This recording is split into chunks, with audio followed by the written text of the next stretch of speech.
the city. This was your first book. The city came out of the fact that I wrote an article for Commentary magazine called The City, which was based on my experiences as a census taker in 1950, where the article got a lot of attention.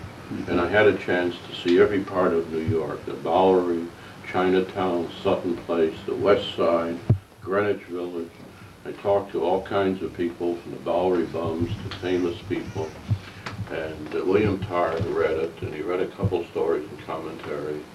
And he got hold of me and he said, "Do you want to write a book about New York?" And I said, "Sure." So he gave me a contract, and I went out and began to research New York like a reporter. And I would follow people on the street and listen to their conversation. I would sit behind them in restaurants and listen to what they talked about. And I really dug in and got very close to what New York City was about in the 1950s. But there are other chapters in here, for example, the strudel and... Well, it was an unusual book in that there was a mix of short stories about people living in New York and nonfiction. Half of the book is nonfiction. The other half are short stories, which are fiction. Where did you get the idea of the campaign? The campaign was your story. What was the next book you wrote? Well, the next book was The Inhabitants. Okay, let's talk about The Inhabitants. Is that up there? The Inhabitants is around there. Here it is, right here, paperback. Tell me a little bit about the British paperback. Well, anyhow, it's here. Tell me a little bit about The Inhabitants. The Inhabitants was almost an impossible book to write, because everything written about welfare up to that time had been like a case history. You're writing, you know, Mrs. A.C., and then you describe her, and it's all junk. It doesn't mean anything. So I had to figure out how to write a book that would have some emotion and read like a novel. And I worked on that book when we lived on Riverside Drive. We had a 3-room apartment. The kids slept. What year was that? This is 1958, 59. Very interesting. This was at the depths of the welfare situation in New York. Go ahead. Where people were living under the most incredibly foul conditions probably that ever existed in New York City. Where they had the notorious SOR room, 6 people in the room, the toilets didn't work, the kitchens didn't work, there was crime, there was everything under the sun. That's fascinating. It was the beginning, actually, of the decay of New York City. And I wrote, it was very interesting, I wrote 5 chapters of the book, and it was shown to the chief editor at the Random House, Bennett Cerf, and his friend, I'll think of his name, begins with a K. Yeah, historically. They were both very big-time guys. And the editor was in love with the book. And we had a big meeting in this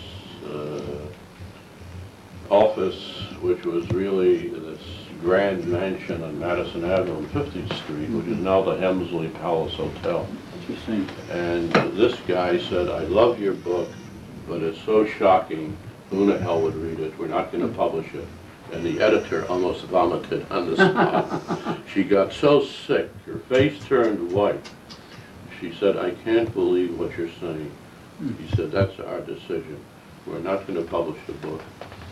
So the agent sent the book back to World Publishing, and World read it in the first draft.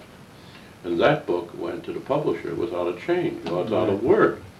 He said, "It's the most perfect manuscript I've ever seen." What year was that? That was 1960. The book came out. Tremendous scandal and sensation in New York. Here are hundreds of thousands of people living in primitive filth in the midst of one of the greatest cities in the world, and very few people are writing or talking about it. Way up here. This is the room where the Diary of A.N. was written. It was written on an old typewriter over here.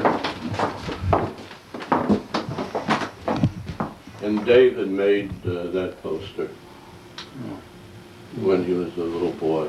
So the Diary of A.N. was written in this room.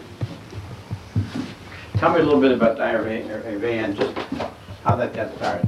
Well, I told you, We talked about that. That's how I got Yeah, started on the subway train. What was the second, the next book after the one you just talked about? Can't remember.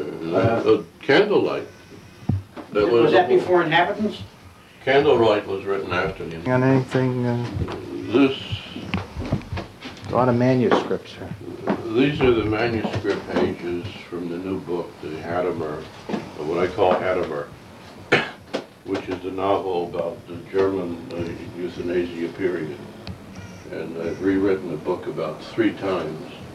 And all this stuff here are pages from the rewrite. And finally, I think I got a book that, amounts to something. The opening page I really love in the closet. I had another old typewriter, but the girl next door conned me out of it. It was one of these gorgeous Swedish girls who knew how to say, "Can I have this, please?" Married lovers I met her at a French place on the east side of New York, off of Lexington Avenue. I described to him the fact that no one had ever really written a book about marriage. People wrote about adultery and husbands and wives fighting and all that stuff, but no one ever examined marriage from some deeper level.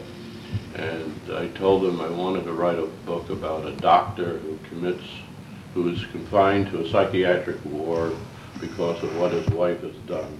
And the doctor, while he's a patient in the ward, questions the whole existence of what marriage is, and why he's there, and what's going on.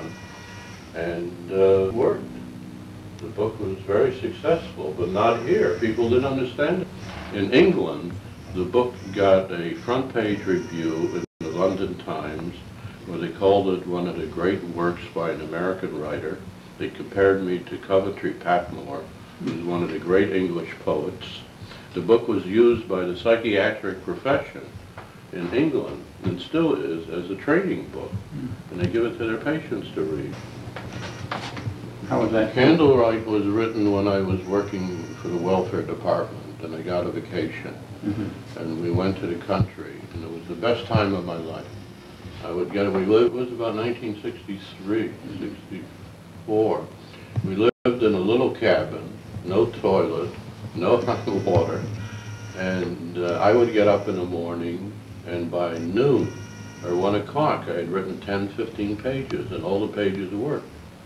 And Candlelight was a book that I call a no-war book. All the other war novels up to that period dealt with the horror of war and people being killed and everything else. And in this book I said, bullshit, that's all over, because with the atomic bomb, war has lost its meaning. So Candlelight is really the first no-war book in existence. But nobody understood it here. It took the English to understand what the book was about, and in England it became known as one of the best war novels of World War II. Tell me